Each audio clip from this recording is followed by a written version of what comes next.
Woot! All right, I think we figured this out. Yes, we are. Woohoo! Well, let's see if it'll actually show up on your channel. I was going to say the channel says we're waiting for you. I think there's also a delay between live stream and the channel. So we'll see if that Yes, we're shows up. going. It could be up to 30 seconds or more. Yeah. Okay. Yeah, it says we're going. So, Wait. Let us not say anything that people might miss if it's not on your channel.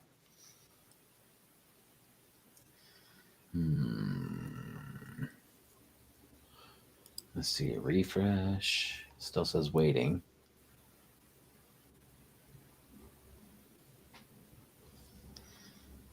okay. Let's see.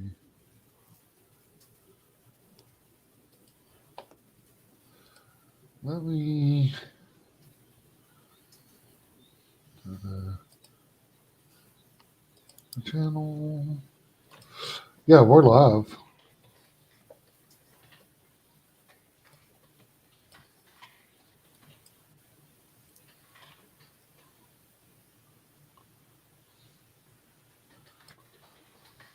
Alrighty.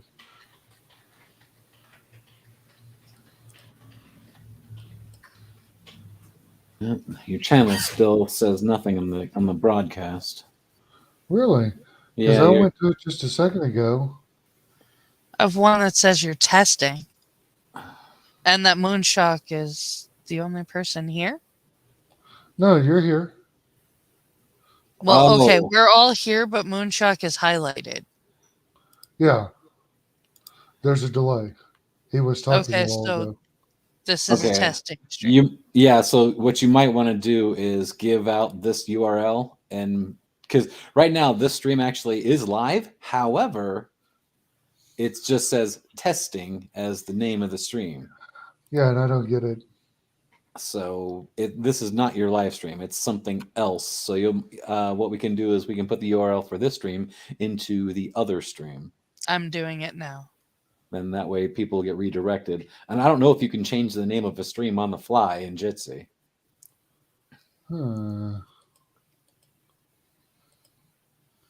Let's see.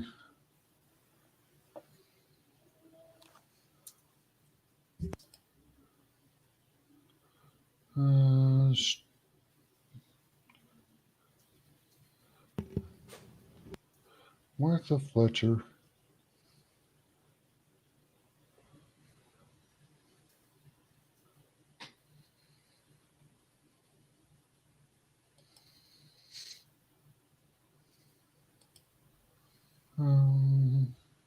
I have no clue what I'm doing. Okay, I put a link to this stream. Yeah, let's see if that works. In the one that is waiting for James Colley.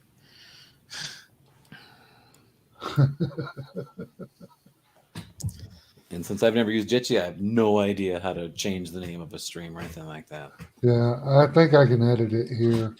Or you might be able to edit it later. Okay.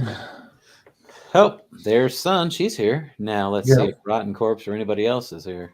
Well, hey, there's that Angela Arreaga person. Who's that? Oh, Rotten Corpse is here. Okay. If you can change anything, I would definitely change the name of the stream. Oh, I'm changing it right now. Okay. I wonder if it. I don't think it'll update on the fly, but it'll definitely look different on your channel. I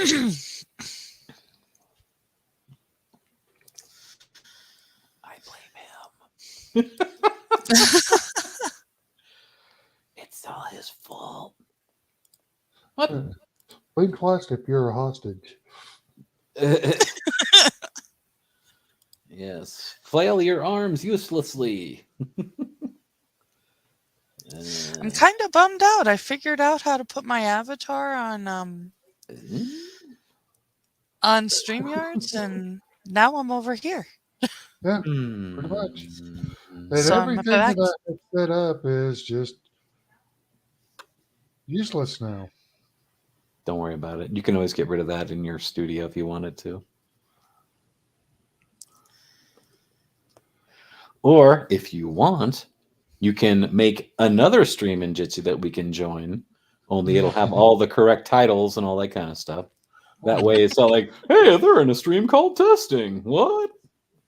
Why don't we just take care of it after There we the go. show at this point? Well, the problem with Jitsi is that you can't put pictures over your name. You can just have a letter. You're just JC, Yeah. you're AA, and I'm just M. I'm just a letter. I'm the middle of the alphabet. I'm just M. Well, you could make your name two words, and then you'd be MS. MS has sort of some bad connotations around it. Well, I sound like a meeting for alcoholics. So. Yeah, and actually, it's funny because JC is. That was back when we lived in Oregon. My youngest brother, he actually they had this dumb gang name at his elementary school called the Junior Crips. So every time I see JC, I'm like, oh, it's the Junior Crips. Or JC could have a religious connotation. Yes. The fun part is that if you put all of my initials, it sounds like somebody made an amazing discovery.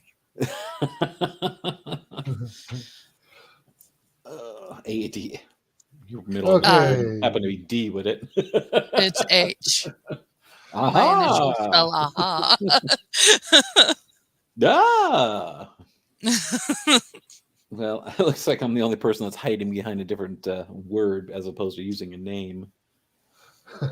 Trust me, there are reasons for that. His name is Alvin. Well, damn, you're good. How did you know that? Is he a chipmunk? Well, no, I can't. Sorry, I would have to have Son kick me in the nuts a couple hundred times for me to get that high of a register. Ouch. Or just twist your good nipple. Ah, hey. Oh, hey, it says the right stuff now. Nerd Stream Trauma Edition. Mhm. Hey. Look at that. You're a genius. I tried to be professional. What a And professional. it didn't work out for me.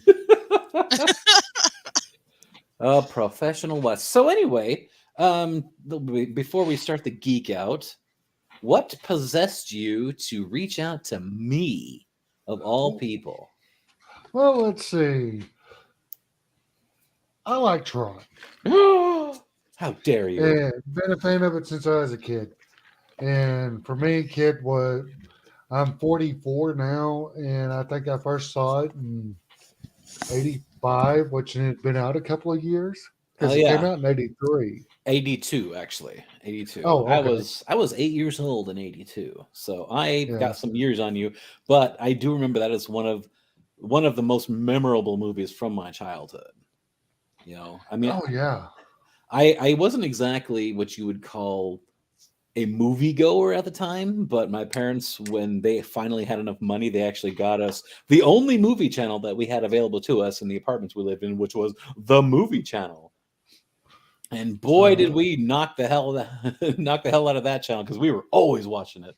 We're talking like the PG movies, we're talking the G movies, the rated R movies that we actually probably had more of a preference for. Was you a dirty old man before the age of 7? Absolutely. Aliens was one of our, probably the most quoted movie that we ever watched. You know, Aliens was one of the only. You bitch. Yeah. Oh no! Alien was one of the only 2 movies I was not allowed to watch when I was.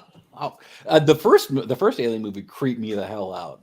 It really did, and I remember watching that when I was a kid. I'm like, that's like nightmare fuel for a kid. Oh yeah. But then Aliens came out in '86, and my brothers and I were just like, hell yeah! This is like as opposed to like a horror movie, this is like an action adventure kind of thing, and we're just like, hell yeah, that's awesome. And our favorite character was by far was Hudson. Hudson. Nobody can ever forget Hudson from that movie. He's got so many great He's so one-liners. great. Yeah, What Bill the Paxton fuck? was a genius, comedy genius. And I don't. Especially the part where Lance Hendrickson does the knife thing with his hand. He's like, ah! It looks even funnier in slow motion when Oh, you do it on VHS. mhm. Oh yeah. It was quite a ride, I guess you could say. Mhm. This was also back when I was a kid. I loved airplanes and jets and all that kind of stuff. So I kind of like my favorite character other than Hudson is Pharaoh, even though she got killed in a dropship explosion because an alien decided it wanted to eat her face. So it's like the dropships look so cool, but they blow up so easily, just like real planes when they crash right into the ground. Yeah. Uh-huh. And that's the other thing that between aliens and Starship Troopers that they highlighted really well. Starship Troopers was there's a part of that movie that still sticks with me that creeps me out even to this day, and that's when that guy got his brain sucked out. Oh yes, but it couldn't And have happened to a better guy I know that guy was a jackass, wasn't he? from start to fucking finish. Well, what kind of made me just kind of shake my head at that whole thing is like, okay, you knew that he was going to get hit first by the brain bug, and he had this little dagger on him. And he slips it to her. He slips it to the girl. Like, why didn't you reach up and just cut the thing's little freaking sucker proboscis thing? But instead, no, you gave it to the girl, and then you got your brain sucked out, and then she did exactly what you should have done. Exactly. Are you a complete idiot? I need to see that movie. Oh, you won't regret. I mean, the There's director's. a couple of good things about that movie. Oh yeah, it's great. Have you ever seen the commentary for it? No, I haven't. Oh, I love commentaries for videos. That's probably one of the first things I'll ever watch for different kinds of movies. The director himself, I think it was I can't remember what his name is, but he actually said this movie is nothing but a big satire on fascism. So, It actually is. it really is. It's like this big one world government is like, hey, if you want to be a citizen, you got to go into the military. Or unless you want to buy your way into it, but even then, I don't think that the rich people had the ability to become a citizen, but they were still of higher standing, nevertheless. But yeah, I mean, some of these were just flat out, hey, this is just a big old example of fascism. I mean, I'm not going to get political at all, but it's just that was one of the things that I think it was Paul. Who was he anyway? I got to look this up. Dang it. Which one? Who? Starship Troopers. Oh fuck! I can't see his name. I think he's I think it was Paul Jackass. Verhoeven. Yeah, Paul Verhoeven. Yeah, he actually because he was born in '38, so he was kind of exposed a little teensy bit to some of the stuff that they went through in World War II. So he's just like, my parents had to go through fascism, blah blah blah blah blah, and this is just a satire on it. So it's like, okay. Anyway, we're kind of stretching a little bit away from our subject material. I was No, I don't gonna care. say this is I the don't care. first This stream is- I It's all nerd related. Yeah, I know. It's a nerd stream. We're geeking out on movies here, people. Exactly. Yes. This is the first stream I've been on where we started off topic. Hey, I am all about off topic. Off topic. My God, I cannot talk. I am all about off topic. I do that all the time. And also, the other reason why I reached out to you, which was the original question, Yeah. is you caught a lot of shit on Clippers United for being a Tron fan. Yes, I did. And I think it's unjustly deserved. Well, Because Tron is the greatest movie out there. Well, absolutely. Okay. Oh! Wow. Yes, It is. yes. This is I enjoyed the movies, but that's a stretch. As far as what they were doing, them's fighting words, Angela. Them's fighting words. as far as what they were doing in the 80s versus what everyone else was doing, Tron was way ahead of its freaking time. Well, that's and the Academy refused to have it nominated for special effects because they felt that CGI was cheating. Yet Yeah, at look the at time. movies these days. I mean, even It's- going back to like the '90s, But they had groundbreaking effects in the first movie that nobody yeah, had even thought about. I have to ask though, how is CGI cheating in a movie about being inside a computer? At the time, they had never even thought about these kind of effects, backlighting and all the kind of stuff that's involved in it. I mean, it's funny because I actually read some trivia about Tron today. Um, not how much? necessarily to be prepared for this stream. It's just that I just happened to be perusing it. But back then, you didn't have the kind of computer generated effects or imagery that you have these days. And Yeah. even then, it technically wasn't real CGI because all of that backlighting was done by hand Yeah, using it was all rotoscopes and animation. airbrushing. Yeah, airbrushing. Yeah, I mean these things had oh gosh, if I read correctly, they had multiple layers. They had your I mean the people in the actors in the movie, they actually had black and white suits on and they acted on a black studio. And everything from there had to be they shot the live action and then they rotoscoped in. They would flip the colors, so the black and white of the suits were then flipped, and then they shown the backlighting from below so that the light would shine up and give it that effect that you see in the movie. And then you had to have more layers on top of it, and then even more layers. Each shot had a good couple of a dozen layers on there that the computer then had to try and render. Then they had to put all of the backgrounds in, and then they had to match up and synchronize the lighting. And these cameras, if you ever notice in the first movie, the camera never moves. The actors do. Whereas these days, cameras are always moving. They've got them on swivels, they've got them on dollies. The grips are pulling and pushing the cameras all over the place. In the first movie, because they didn't have the technology at the time, the cameras were in one place, and they used these very rare, the size of the lenses.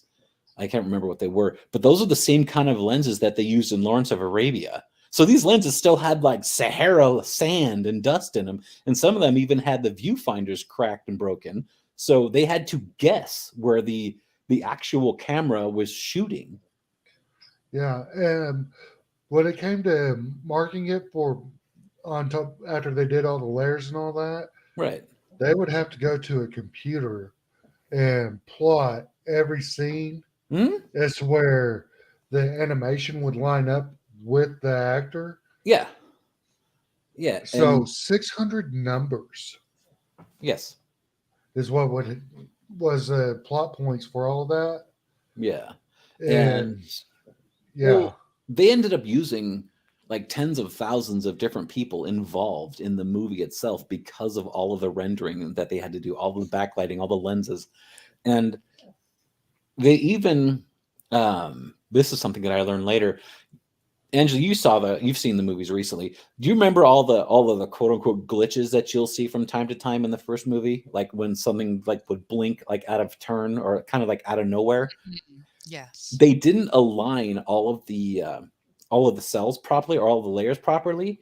So what they did was, and this was kind of genius, is that the director saw this. They actually fixed it in the DVD release or in the re-release. What they did was in the original one is that whenever they saw a mismatch of the prints, they would actually put in a lighted quote unquote glitch so that it looks like the in-game or not in-movie world was actually glitching. So to basically make up for that little error that they corrected in the re-release of the DVD because that wasn't his original vision. So what they that actually corrected the glitches. what that actually was the Kodak film that they were using. Yes. The Kodak company, they had them all numbered Mhm. in the amount in what film goes where because of the lighting issues. The light was distorted when they were filming Mhm. because they were just using one box after another Yes. instead of going through the numbering process. Yeah, it was crazy the amount of slides that they had at the time, and this is Disney too that we're talking about. You know, Yeah, Disney. this is. It was, I think it was what, their second foray into live action movies, Uh-huh. and I believe the first one was The Black Hole, and I don't know how well Black Hole did. I kind of thought it was dumb when I was a kid. I still kind of think it's a little bit dumb, but you know, for its time, it was okay. You know, and the Tron movie, its flop in the cinema was what caused Disney to just like, nope, screw this. We're not going to do live action for a while. We're just going to put it off until it can get better. So that's what became Touchstone Pictures, was where Disney's live action movies went. You know, because they did really well with animation and all that. So it's like, okay, we're just going to stick to animated movies. Live action can go to Touchstone.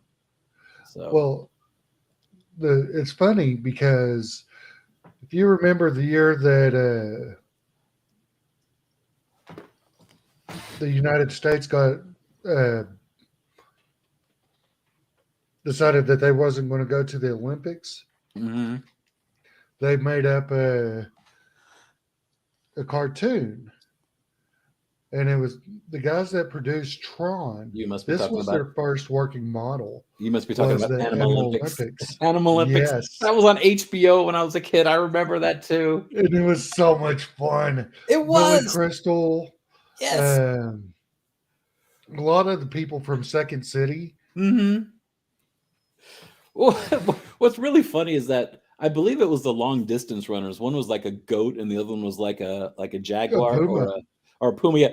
It's like they had this big competition going, and then at the end, all of a sudden they fall in love and they just start holding hands, and I'm like, is that interracial suggestion? So like, Well, one's that's from like more like Africa and the other's from it's like what? interspecies. Yeah. It's like a goat and a panther. Whatever. See, that's how I can understand furries our age because were influenced by that movie. Yes. It's like Furry Olympics. There we go. We'll just get rid of the animal part. Just call it Furry Olympics. Yeah, exactly. But yeah, I mean, actually liked that movie because the animation was really good too, and it looked very familiar with a lot of the animation that they had at that time. Oh yeah, I mean Yeah. that was their first into Yeah, that was Steve. that was their Lisberger. get into Tron. Yeah. But yeah, and Steve Lisberger was the director on the first movie. That was his first directorial debut for a live action. And well, of course, you already know my opinion of it, but it's really upset. Well, I don't want to say upsetting, but it was kind of disappointing that it didn't do so well. But that's also because it was a brand new concept, you know, sci-fi. It was starting to come into its own with Star Wars, Alien, and whatnot, but people just couldn't grasp the whole CGI thing just yet. I mean, it was groundbreaking, but it was a little too early in the 80s, I think. Oh Yeah. yeah. They definitely needed some time to kind of establish a base for CGI movies, but 82 just was way too early. You know, and the fact that it was all done manually was awesome and very impressive. Whereas, I mean, can you imagine trying to do a movie like that now with today's technology? No problem. It'll be a piece of cake, but I mean, I think if I read correctly, the computer that everything was rendered on only had like 2 megabytes of memory. 2 megabytes was real big. Yeah, was huge storage back in the 80s. Oh yeah, and the storage space on the hard drive itself was just so small. You could even put like a small size program a phone app on it today. Yeah, exactly. I mean, phone apps right now are much larger than many hard drives were going back decades before that time. Yeah, 20 years ago, you know, Mm-hmm. when you had a 256 megabyte storage, you had something. Well, there was also a movie from my childhood that I loved called Explorers. You know, Oh, I love that movie. Yeah, River Phoenix and Jason Preston, and oh my God, who's the main character? Ethan Hawke. Yeah, Ethan Hawke. But when Wolfgang was bragging about it's only a 128K, I'm like 128K. So a Kilobytes. Who 128K, uses kilobytes anymore? yeah, this tiny little 128K personal computer can generate this field, this magical field that is impervious to anything. So it's like, okay, I'll go along with that, I guess. We actually had one customer that was trying to save money, that tried to see if they could get kilobytes instead of megs. I'm like, we don't work in that. It's like, I don't think we go back that far. I mean, the Sure, very dude. first, Would you like a dial-up while you're at it? yeah, for every 128K you buy, you get a free dial-up modem. 1200 BPS. That's an impressive speed. But no, the very first computer that we ever had was that old Commodore 64 clone called the VIC-20. And it wasn't even a computer per se. It was like a keyboard with some computer stuff in it that you just Yeah, and you connected hooked to a it up to your TV. Yep. And you had that little switch box in the back that went from TV to computer. Uh-huh. Yep, we had that, and I loved that little VIC-20. I played the hell out of that thing because we had these big old ugly cartridges that you would stick into the side of the keyboard / computer. And yeah, we're talking like less than dirt quality stuff. I mean, it was a little bit better than the Atari 2600 that we had, but not much better. Well, Texas Instruments had a keyboard set up similar to that, Mm-hmm. except where they had a actual tape deck that you plugged into the computer. Yeah, we had one of those. It would you were able to record. Yeah. Because we had one of those little. It was the dumbest looking thing. It looked like a brick that had rounded edges, but you can put cassette tape in there that had all the program stuff on it. And have you ever tried to play a cassette tape with data on it in a radio? That's like, oh yeah, it had the worst and most annoying sound in it. It's just, oh god, that was a mistake because my brothers and I were like, if we can play that, what would the data sound like? Or what would it sound like if we put a cassette into a radio? So we played and we're like, yeah, that was the worst mistake we ever made. Oh, it gets even better. Did you ever see the Adventures of Ford Fairlane with Andrew Dice Clay? Oh, very, very, very long time ago, and only one time, if I recall. Yeah. Okay, well, he was looking for some rock star's girlfriend. Okay. And her name was Zuzu Pedals. Oh, no. And it had this mysterious disc, which was left behind by what's his face? Hey, Keisha. Affleck. Oh, really? What's his name? Affleck? Are you talking about Gilbert Gottfried? Yes, Gilbert Gottfried. He was in it. Yeah. And he left 3 parts of a disc, and it was a data disc. And this chick was so spun out that says, "Yeah, man, it's got this really nice beat to it that you can just really dance to." And he puts it in his car and hits play, and it's a data disc doing the same thing. She's just sitting there trying to dance to it and looks stiff as shit. And had a young Lauren Holly in it. No, check your mic, James, because Angela's saying that. Because I'm also hearing this on the stream. I don't know if people that are listening can hear too. How about now?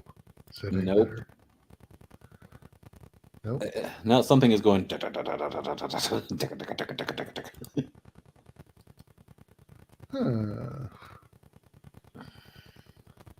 That's really weird. Oh, now it's getting louder. You just, whatever you did, you made it louder. Okay, now you fixed it. It's gone. It's gone. Okay, that's better. Yeah. Yes. Okay. Not sure what it was, but whatever you did, you fixed it. Yay! I'm a wiener. No, every time, the only thing I can think of whenever someone says Andrew Dice Clay, all I can think is hickory dickory duck. And I don't want to finish that one, but that's the only thing I can remember from Henry. You're cool here. I know. But no, I try not to swear too much, so you'll find that I won't. Oh, and Yeah. going back to the first Tron, apparently it got its PG rating because in that one last shot where when Tron throws his disc and it ruptures Sark's head and all the his little matter starts falling out, Yeah. that's what got it the PG rating. Wow. Because Disney made a rule that said anytime, actually I think it was the MPAA that did, anytime that you see like brain matter or something like that falling out, that will get you an automatic PG. Like for anything that is considered rated G, the second that you involve brain matter, it instantly goes to PG. Yeah. Well, 'Cause- that's the Never Ending Story is rated PG because of the breasts on the Southern Oracle. Oh yeah, I wouldn't be a bit surprised. Actually, I'm not a bit surprised because I Hey. believe it was the Southern Oracle and the Sphinx Gate. They both had those the breasts showing. Yeah. So yeah, that doesn't a bit. But- Oh, that's a wonderful movie too, by the way. You could say a few cuss words and still get a G rating in the 80s. Yeah, and I don't think that Tron didn't swear at all. No, I don't didn't. remember any swear words in the movie at all. Well, this And- was still Disney. Oh yeah. Disney's like, oh, we shy away from that kind of stuff, okay? Yeah. Swearing is bad. You don't want to swear. Yeah. But It yeah. shows how much of an IQ you have. Oh, whatever. but no, there was I don't know if you've ever seen the scenes, because I'll admit I think I have like 3 different copies of the first movie and like 2 different Mhm. copies of Legacy, and in one of the copies of the first movie that I got, it has like all of the deleted scenes and whatnot, and one of those deleted scenes actually goes back to Yori's, I guess, her apartment or her residence, and Tron's with her, and she has these provocative clothing, I guess. And Tron's just like, oh yeah. So it's actually implied that they have cyber sex, I guess. So I guess that would be the one way to put it. I mean, they're in a computer and they're somehow making love. So would that be considered cyber sex? I don't know. But yeah, so yeah, I saw that. I'm like, oh, well, I can certainly see why they would cut that out in a Disney movie. Because when they call them those inoperative data pushers, that when they were just before they got on the solar simulator, Angela, and they look down and they see these weird freak looking things. One of them looks like a big old light bulb, and people that got those little things sticking out from different edges, they call those inoperative data pushers. That's about as risque as you would get in the final release of the movie. Because the data pushers are almost like drug dealers and or prostitutes. Hence the whole data pusher. Yeah, I'm a data pusher, man. So yeah, that was kind of going a little bit far as Disney goes. I'm like, that's a surprise.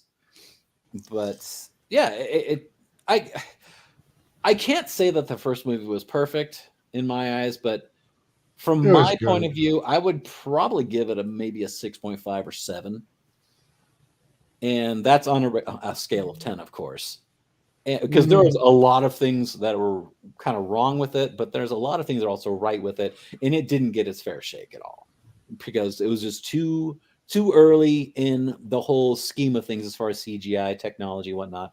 So people weren't ready for it. And it got kind of ignored at the box office. So it's like, it's a shame, but I loved it. Cult classic. I will always like it. As much as the second one, no. But that's a different story that we're going to talk about here pretty quick. Yes, probably so. Sci-fi is actually also a really kind of niche corner of the movie world anyways. It really is. If you don't like sci-fi, which a lot of people don't.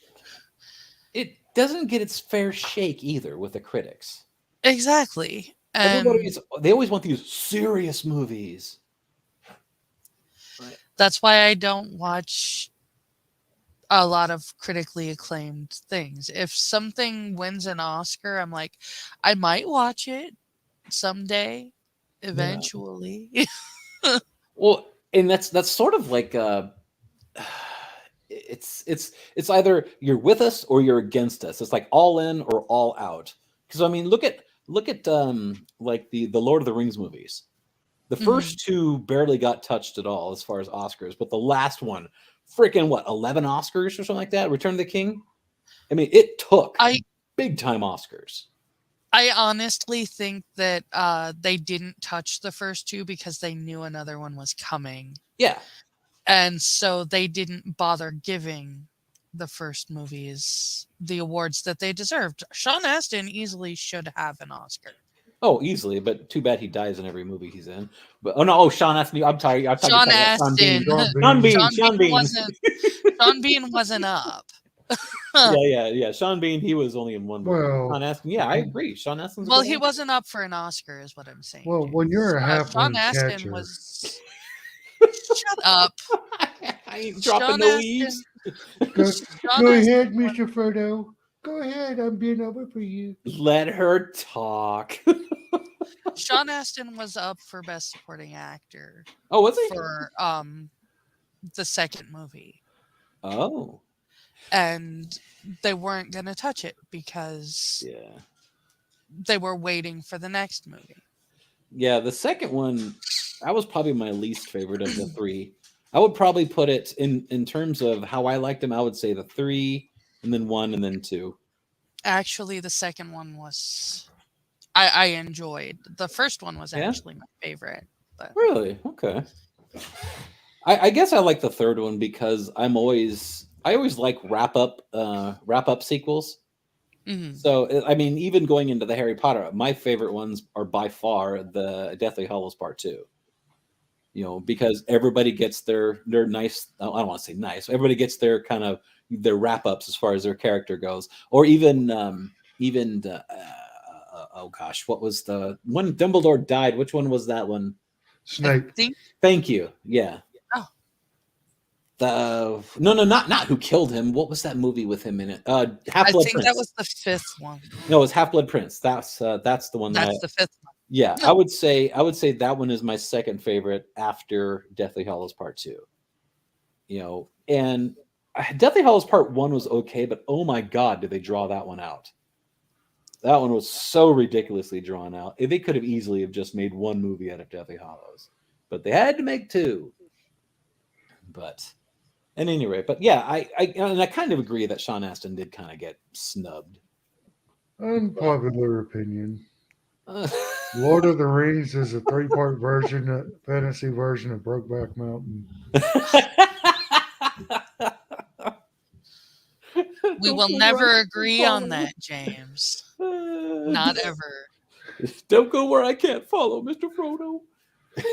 He was under a spell. That is not his fault. Well, yeah. That's Oh, he had that. Well, he got under that. a spell. He got jabbed by that knife too. So it's like, okay. No, I'm talking about Sam. Mhm. James is like Yeah.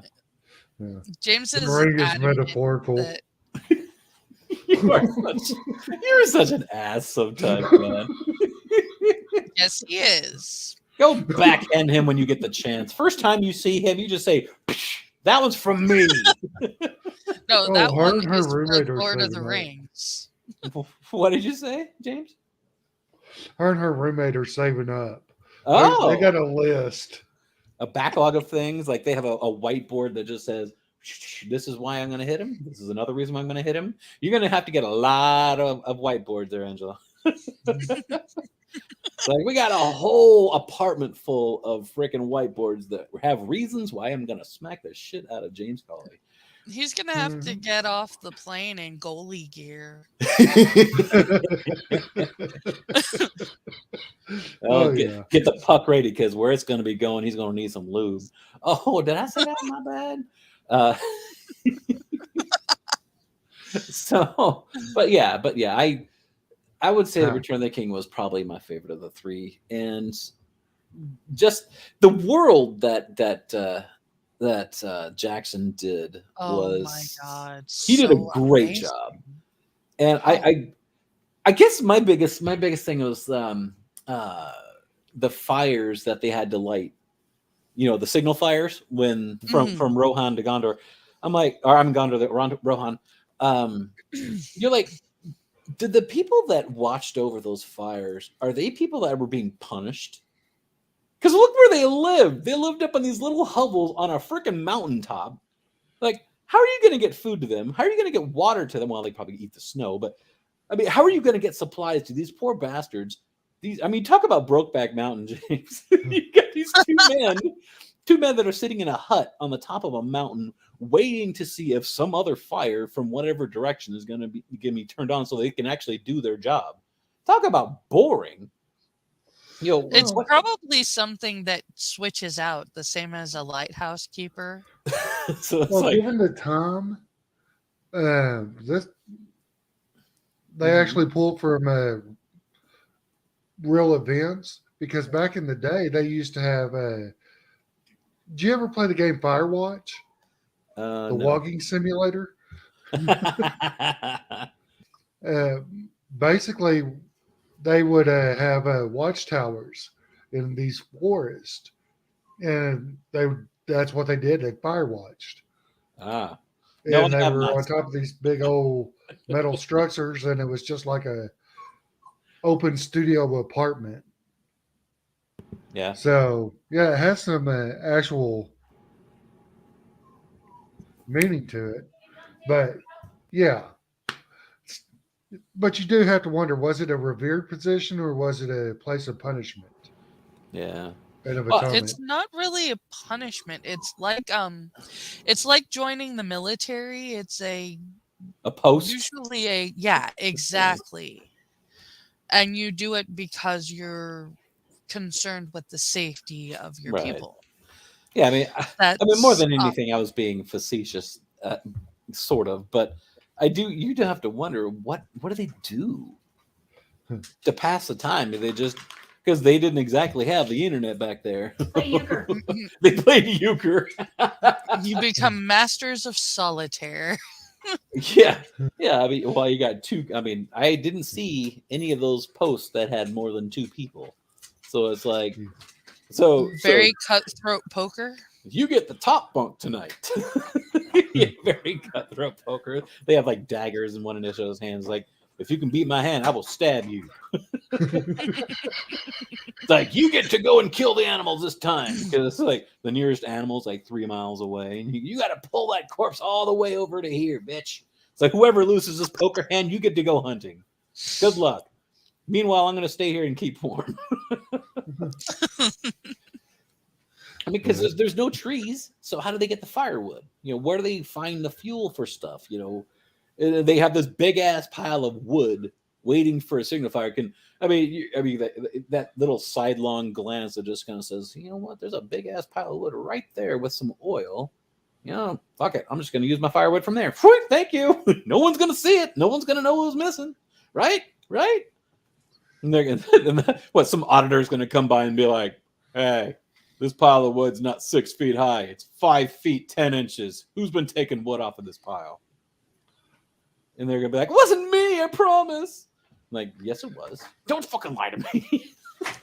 Yeah, aces and eights, motherfucker. you just earned yourself another 3 months on this mountaintop. Jeez. It's like the punishment for taking wood from the fire is 3 more months. It's like, I just wanted to go see my wife and kids. Not anymore. 3 more months. And if you protest, you get 6 more months. So hey, I'm just Who saying. wants to watch the Thanks, baby. fire with Sergeant Major?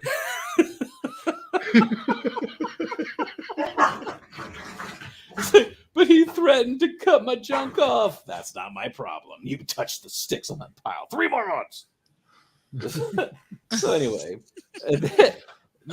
there's just so much underlying stuff. You're just like, I don't even want to let my imagination go wild because it can think of some pretty messed up stuff. So I'm gonna stop right there. So anyway, but actually, the signal fires, in according to the books, they don't even use the signifiers in the books. They actually use that I think it was like a red arrow that would pass from Gondor to Rohan and back if they actually needed each other's help, because the signifiers became a little bit inefficient. So they would send the arrow instead as a notification that, hey, we need your help. So anyway, I mean, I've read the books, so I kind of geeked out a little bit. I mean, they left out a lot of stuff, but they also introduced a lot of stuff too. Like, hey, I'm going to go surfing on a shield because I'm cool. I know, right? Yeah. Well, and Son originally, is calling you out in chat. have you ever watched Brokeback Mountain? No, I have not. Should I have? Sober? I don't care. Shut up! You don't know me. Actually, it's funny you should say that, because I actually can't drink alcohol, and I've never partook in it other than one time when I was a kid. Actually, I take that back. I was, well, I want to say quote unquote forced when my father turned 50, probably a good couple decades ago. No, it was 60, wasn't it? Hell, I don't know. Anyway, when he hit his let me think. It was about, yeah, I think it was when he turned 60. I was actually down with my brothers down in Missouri and Arkansas, and they actually made me, or they highly suggested that I take a shot of Crown Royal, knowing that I couldn't have alcohol. And oh my God, does that stuff burn? First of all, going down. And second of all, I have no tolerance for alcohol. So within like 10 minutes, I'm like, my head's not feeling right. And there's like, you haven't had any alcohol in 30 years. I think that's probably why. I mean, but the very first time I had alcohol was just this wine cooler when I was like 15. And we were at some beach in California. And like, this is nasty. I mean, alcohol just, it looks gross, it tastes gross, it smells gross, and it was like, oh, it smells great. No, fermented hops to me doesn't have exactly the best smell in the world. So I was like, if you're trying to slip me a Mickey, I will know. One of my favorite drinks is called a Washington Apple. It's actually Crown Royal, apple pucker, and just a splash of either cranberry or grenadine to make it red. Oh, really? Nice. Yeah, it tastes like an apple Jolly Rancher.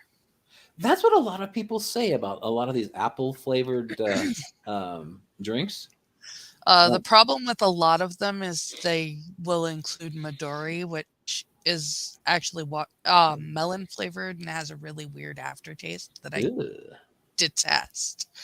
But that one actually tastes like an apple Jolly Rancher. And what is it that I went to a party once and they had this big watermelon that they froze a watermelon and then they poured alcohol on it, and apparently the watermelon soaks up the alcohol so that when you eat it, it's like, here you go. It's like having a drink and a piece of watermelon at the same time. Yeah. I don't know. Does generally have a clear or vodka? Oh, I guess. I have no idea what it was. All I know is that I didn't exactly have a very good time because I was the only one not drinking. Or eating watermelon, apparently. Oh, when I saw them do, I'm like, because at first I was like, yeah, I'll take some watermelon. And then like, wait a second, this doesn't look right. Because there's like bottles of alcohol all the way around. And I'm like, did you guys put something in this? And he goes, yeah, we just put some of this. And I don't remember what the drink was. And I'm like, yeah, I'll pass, thanks. So I just stood in the corner and I'm like, I'm going to leave. There's nothing for me to do here. Wow. Well, because everybody was having shots and whatever a Jello shot is, they were doing those things and that watermelon thing. So it's like, I'm bored. I mean, I'm a very, very boring person when it comes to parties because I'm really not big on parties.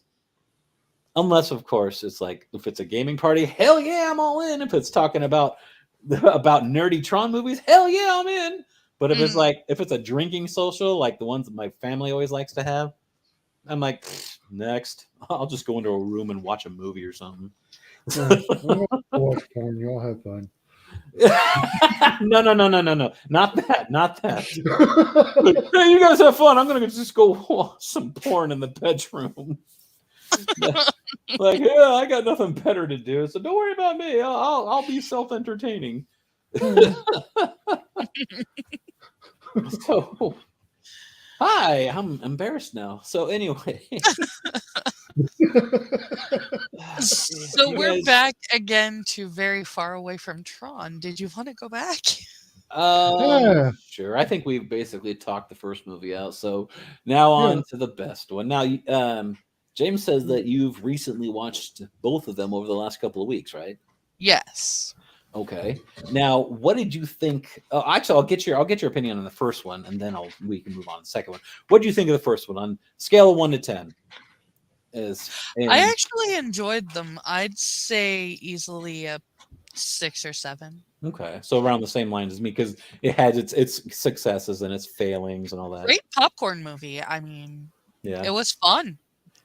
Oh I yeah. had a good time. Good. I was really surprised that I hadn't seen it before because my mother is a major Bruce Boxleitner fan. But then we were also talking about how there are people who enjoy sci-fi and people who don't. Right. And I'm pretty sure that's why I hadn't seen it before. Well, Boxleitner did a lot of westerns too before he did Tron. He was So also Scarecrow in Scarecrow and Mrs. King, which was must-watch TV in my house as a kid. you guys watched a lot of TV shows, didn't you? Yes. Did you watch the Magnum PIs and all that kind of? Hmm. Did you watch Dallas? I mean, who in the '80s didn't watch Dallas, right? I did. Yes, I actually Pam shot JR, by the way. It's almost like you Or were. and technically it wasn't even JR that she shot. It was Bobby. Well, it's like you knew what I was going to ask. Like, who shot JR? And he's like, I answered that immediately. I was Well, more of a Dynasty fan than I was a oh God. Dallas fan. Dynasty, Falcon Crest,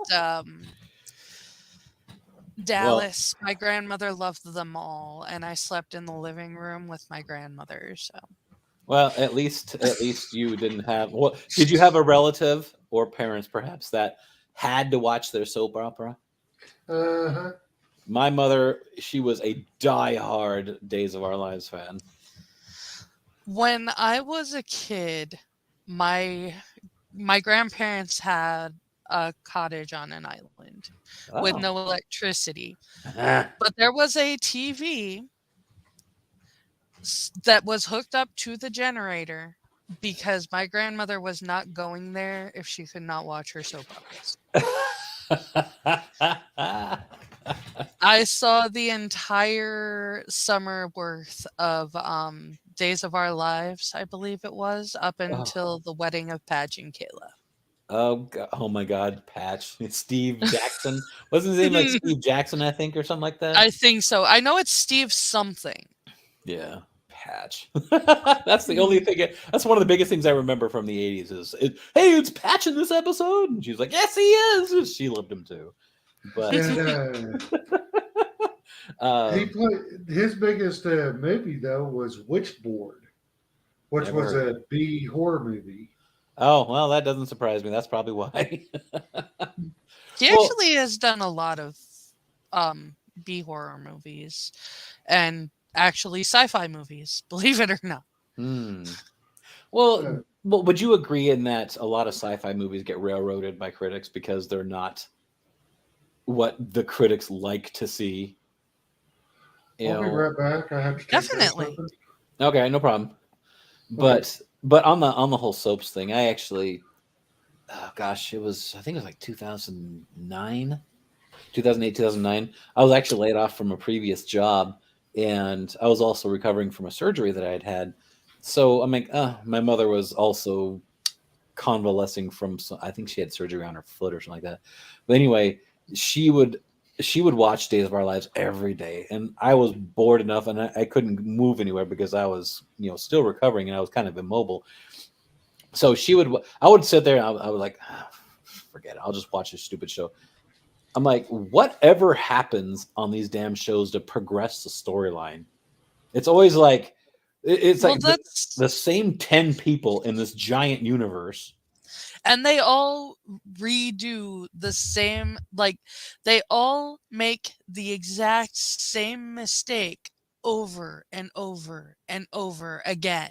Yeah, and how many different ways can you put different couples together? And it's like, and the legitimate father is never the person that they like to have on the show. So it's it's the storyline goes for about 6 months, and then it kind of recycles itself over and over and over again. There's like no original content ever.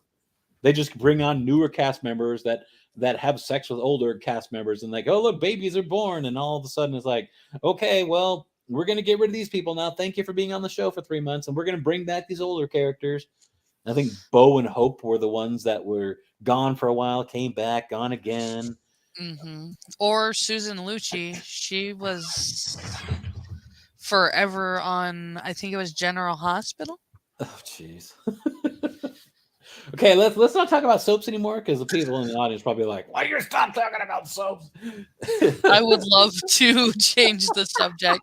Believe it or not, I am not, unless you consider like the old Joss Whedon shows, Firefly, Buffy.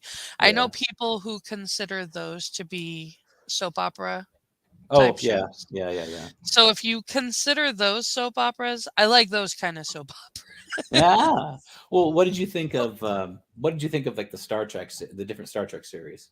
I was gonna say, believe it or not, Star Trek actually started off as a soap opera. And the reason that oh, and I can't remember his name now, Captain Kirk. That would be William Shatner. William Shatner. Yes. The reason William Shatner talked like that was because they made him. He had to, the dialogue was too short in the scenes, and they had to have him vamp between commercials. Oh, he loved those pregnant pauses, didn't he? They loved those pregnant pauses because they couldn't figure out how to write enough dialogue. Yeah. Well, in every other episode, he's having sex with some alien somewhere. So it was like, Because I mean, if you actually watch him act in other things, he doesn't yeah. talk like that. What was that? Was he in Boston Legal or something like that? Yes. Yeah, I think he did James an and okay I job. watched that. Yeah, It was really good. I liked his co-star, the guy that he would always. I don't remember the guy's James name. Spader. Okay, the guy that he would always sit next to and smoke cigars. I think at the end of the shows or something like that. Yeah. Yeah, he was good in that one, and I did notice he didn't have the same kind of dialogue or the same kind of pausing that he always did in the original Star Trek. But But I mean, even if you watch the episode of The Twilight Zone with the gremlin on the plane, that was William Shatner. Is that the one where that guy kept seeing something on the wings? Yes. That one always freaked me out too. The first time I actually flew on a plane, that was the first thing I remembered was that freaking episode. I keep looking out on the airplane, look on the airport, out on the wing. Oh my God, there's something out there. Yeah, that was actually William Shatner. Man. But he does not speak like that, never spoke like that in anything else he was in. But they needed him to fill in the space between the commercials. So they made him talk like that. He must have some really crappy writers. Well, it was all focused on the technology at the ship. So.